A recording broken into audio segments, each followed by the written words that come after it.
Yon, good Monday morning mga kadiskarte. Nag-message sa atin yung SMC Multi-Services.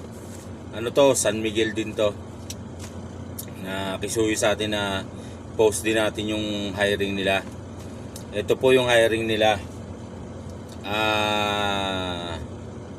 Delivery driver to be assigned in Valenzuela and San Fernando, Pampanga.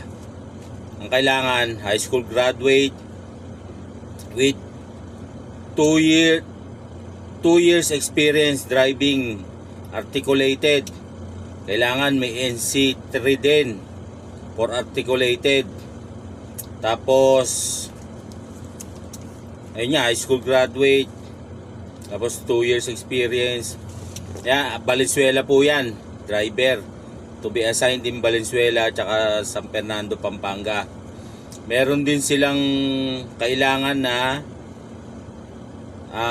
loader, payloader. Yung payloader, di ba, yung heavy equipment.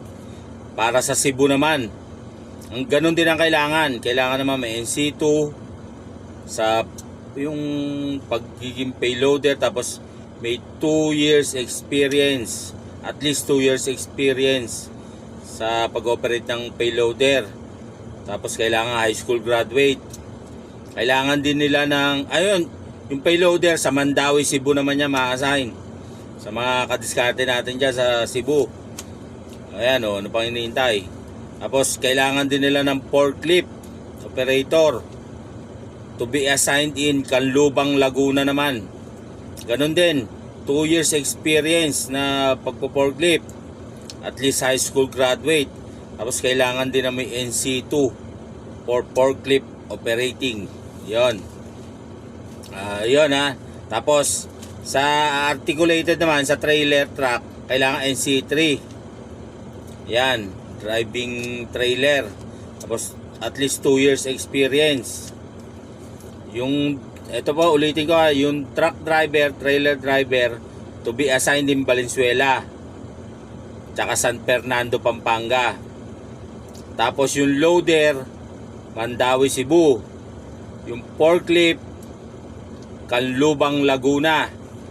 So yun po ang system ng application sa kanila, mag-i-email. Ito, recruitment at msi.sanmiguel.com.ph. Ipopost ko rin po to at itignan nyo lang po sa page. Yun po, shoutout sa mga taga San Fernando, Pampanga, taga Valenzuela, taga Mandawi, taga Canlubang, o taga Canlubang kayo, forklift operator kayo, pasok na, apply na. Kung taga Cebu kayo, loader operator kayo, apply na. Kung taga Valenzuela kayo o taga San Fernando, Pampanga, trailer driver, o San Miguel po to, San Miguel. O sige po, shout out. Mag-email na po kayo para masimula na yung proseso ng application nyo po. Shout out. Good luck.